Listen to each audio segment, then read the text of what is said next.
Folded behind a crumbling wall panel in an abandoned Alabama farmhouse, they found the birth certificate. The ink had almost vanished, but 3 names remained legible. Father, mother, and husband, all the same man. That discovery didn't make the news. It couldn't. It was too much. What followed was even worse. A local historian traced the bloodline back 5 generations, and what she uncovered shattered her career, her health, and her will to keep digging. Born in 1911, there was a boy. His name was Elijah Crowthorne, raised on 200 acres of scorched clay and rusted fences. No roads in, no visitors out. And by the time he was 12, he had already fathered a child. That child was his sister's daughter and later his wife. This is not a story about rural isolation or some forgotten southern poverty tale. This is a story about design, a controlled breeding experiment that began before the Civil War and continued uninterrupted for over a century. Because Elijah wasn't the first, he was the result, the final product, a man who was his own cousin, brother, nephew, and father. The few who spoke of the Crowthorne family called them the grey folk, not for their skin, but for the way they looked at you blank, as if nothing moved behind the eyes but hunger and blood instinct. The women married no one outside the property. The children never went to school and the births kept happening year after year. We're going to show you what happens when family becomes a prison. When tradition turns into sickness, when bloodlines are twisted like roots around a shallow grave. You weren't supposed to hear this story. You weren't supposed to know Elijah Crowthorne existed. But now you do. They say the Crowthorne land was cursed. But the truth is far colder than superstition. It wasn't some witch's hex or native burial ground. It was calculated isolation, strategic generational control. The land was purchased in 1831 by a man named Thomas Crowthorne, a widowed preacher with 9 children and a violent obsession with blood purity. He believed the outside world was a spiritual infection, that only those of Crowthorne blood were worthy of God's inheritance. So he sealed them in. No neighbors, no schools, no churches beyond the one he built himself. A barn converted into a chapel where he preached 3 times a week, sometimes more. His sermons were filled with fire, blood, and the sin of dilution. He spoke of holy vessels and sacred flesh, his own children. He taught that the blood must never be thinned, that the line must spiral inward, not outward. And when his oldest daughter reached 12, she was declared ready by divine revelation. She bore his son the following spring. By 1900, the Crowthorne family had lost all touch with society. No census records, no public documents, no witnesses. They became ghosts in their own country. Generations passed with only one law: keep the blood pure.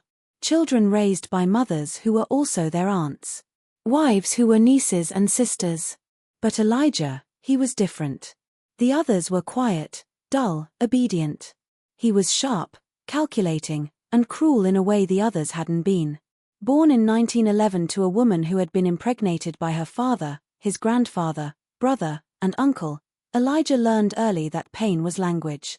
By 6, he was already beating animals with rusted tools. By 9, he'd killed one of his younger cousins with a rock to the head. They said he never flinched, just stared at the blood. No one punished him. There was no law to break, no sheriff to call, and the family. They treated it as a thinning of the herd. Only the strong could carry the line forward. This was not ignorance. This was breeding like livestock, like insects in a jar. And Elijah, he was the darkest bloom of a garden rooted in madness. By the time Elijah turned 14, he was already a father twice over.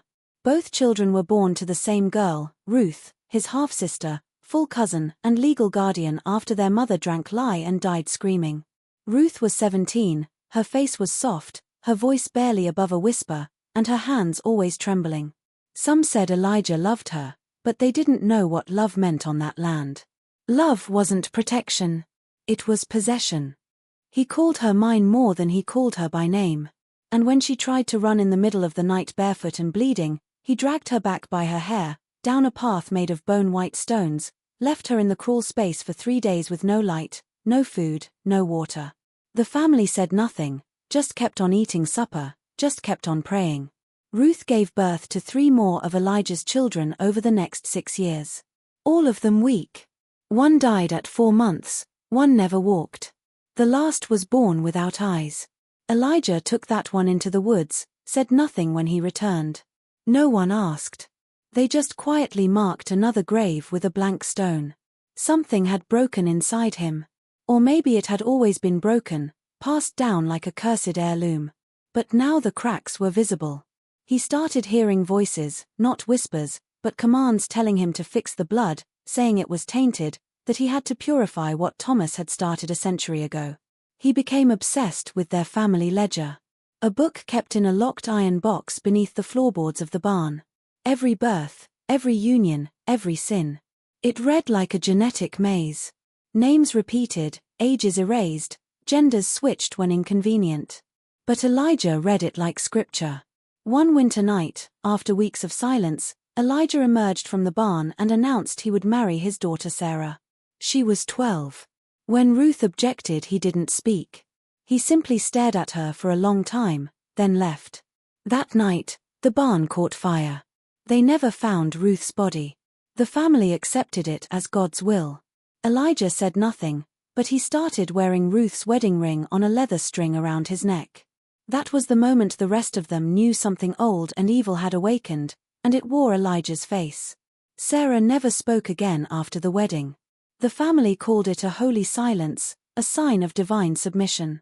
But the neighbors, what few remained within 20 miles, whispered a different theory, that her mind had simply snapped. That somewhere deep inside her, the scream never stopped.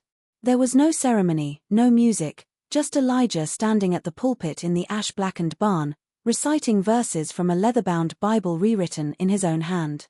Verses he'd altered, twisted, turned into justification. He placed the ring on her finger, his mother's ring, his sister's ring, his wife's ring, and pronounced her his blood, his bride, his breath. Sarah's belly swelled within a year. The child was born without a jaw. It lived for 2 days. Elijah buried it under the oak tree, the same place he had buried the rest. There were no more markers now, just soil darkened with the weight of too many secrets. That year, something shifted. The crops failed. The livestock died without reason. A sickness spread through the house, a wasting slow and cruel. But Elijah only grew stronger. Like he fed on the death around him. His hair turned grey before 30.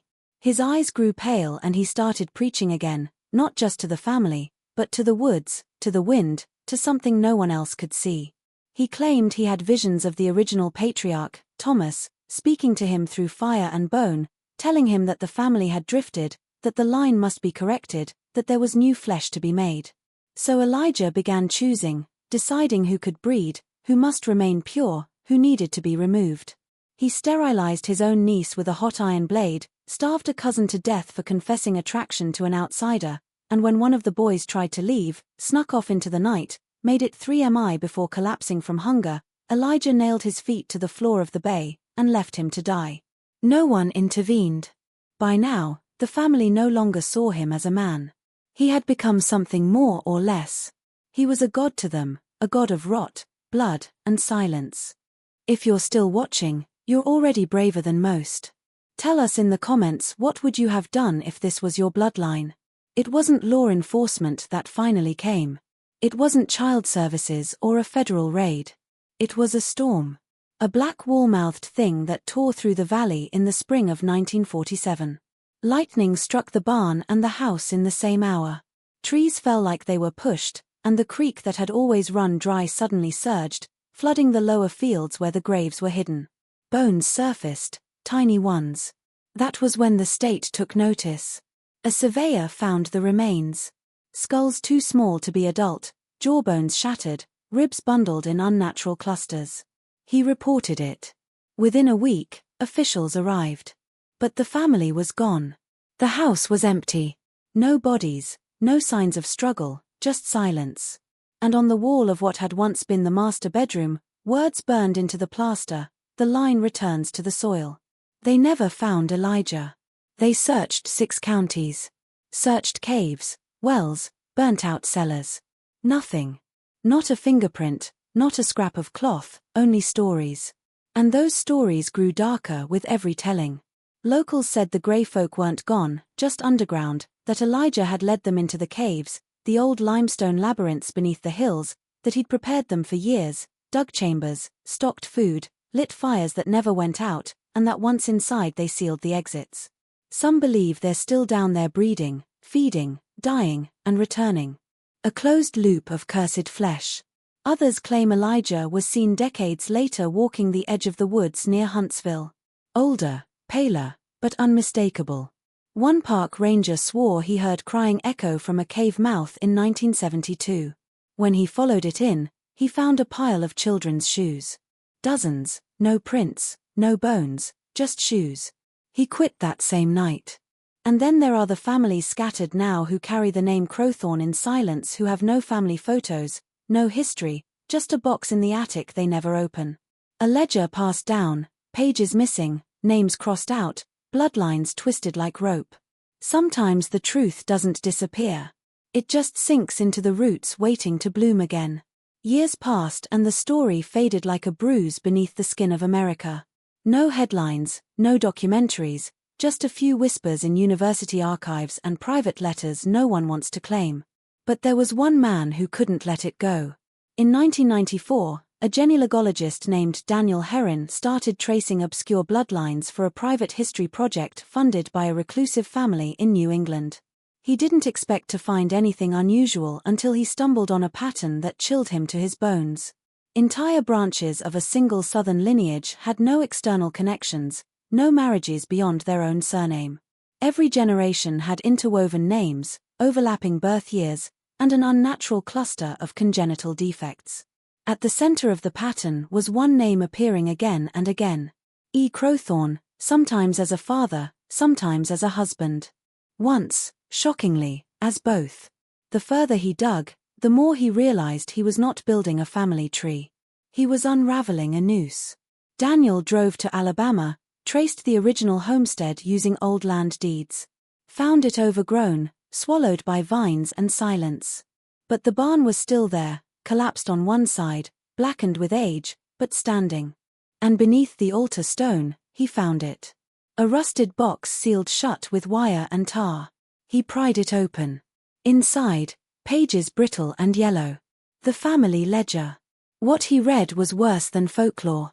Detailed accounts of unions, breedings, punishments, a list of every child born, defects noted in the margins like crop failures, and at the bottom of every page in Elijah's handwriting, one phrase repeated over and over, correct the line. Daniel tried to publish. No one would touch it. He sent copies to historians, journalists, even law enforcement. Nothing. Just silence. 6 months later, Daniel disappeared. His apartment was untouched, his notes gone. The only thing left behind was a photo. 2 mailed anonymously to a former colleague. In it, Daniel stood in front of a weathered stone marked only with the letter E. The photo was dated 2 days after he vanished. And in the background, just beyond the stone, barely visible, a pale figure stood in the tree line, watching. They never identified the figure in the photo. Analysts enhanced it, brightened, zoomed.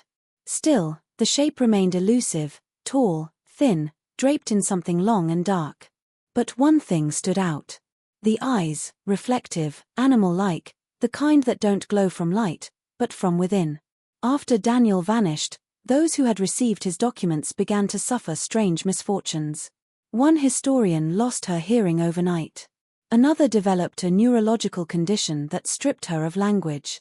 One man, an archivist, burned every page Daniel had sent and then hanged himself in his garage. No note, just the word rooted carved into the wall behind him. The legend of Elijah Crowthorne went underground again, but it never died.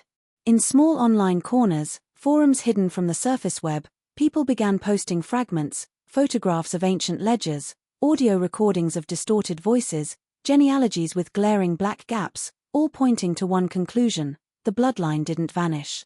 It adapted. And now the question remains, where are they? If Elijah's doctrine survived, even in pieces, who carries it now?